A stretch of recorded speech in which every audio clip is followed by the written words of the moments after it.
দেখো আমরা আরেকটি সৃজনশীল প্রশ্ন সলভ করব, সৃজনশীল সমস্যার সমাধান করব। সেটা হলো ম্যাগনেসিয়াম এবং সালফারের ইলেকট্রন বিন্যাস দেখাবো এবং এরা কীভাবে বন্ধন তৈরি করে, এরা বন্ধন তৈরি করতে পারে কিনা সেইটা একজনের প্রবলেম ছিল, এটা আমরা সলভ করব। ঠিক আছে, তো ম্যাগনেসিয়ামের ইলেকট্রন পারমাণবিক সংখ্যা হলো কত? 12।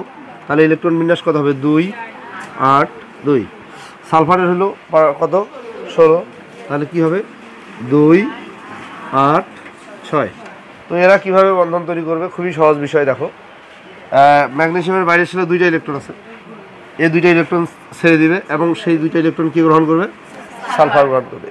ম্যাগনেসিয়াম যখন 2টা ইলেকট্রন ছেড়ে দিচ্ছে তখন তার ইলেকট্রন বিন্যাস হচ্ছে 2 8। সে কিন্তু নিয়নের মতো ইলেকট্রন বিন্যাস অর্জন করলো। কিসের মতো? নিয়নের মতো, নিষ্ক্রিয় গ্যাসের মতো ইলেকট্রন বিন্যাস অর্জন করলো।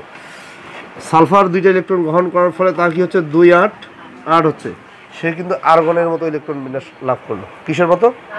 আর্গনের মতো, নিষ্ক্রিয় গ্যাস। তাহলে এটাও নিষ্ক্রিয় গ্যাসের মতো ইলেকট্রন বিন্যাস অর্জন করলো, এটাও নিষ্ক্রিয় গ্যাসের মতো ইলেকট্রন বিন্যাস অর্জন করলো। এখন যদি ম্যাগনেসিয়াম 2টা ইলেকট্রন ত্যাগ করার ফলে কি হচ্ছে? সে ধনাত্মক আয়নে পরিণত হচ্ছে, ক্যাটায়ন সৃষ্টি করছে। দেখো, ম্যাগনেসিয়াম 2টা ইলেকট্রন ত্যাগ করলে কি হয়? ক্যাটায়ন হয়, ধনাত্মক আয়ন হয়। আর সালফার কি হয়? 2টা ইলেকট্রন গ্রহণ করে ঋণাত্মক আয়ন হয়, অ্যানায়ন হয়। তারপরে এই আয়ন 2টা পরস্পরকে আকর্ষণ করে এবং এদের মধ্যে বন্ধন তৈরি হয়, ম্যাগনেসিয়াম সালফাইড তৈরি হয়। কি বোঝা গেছে? কোনো সমস্যা আছে? Thank you.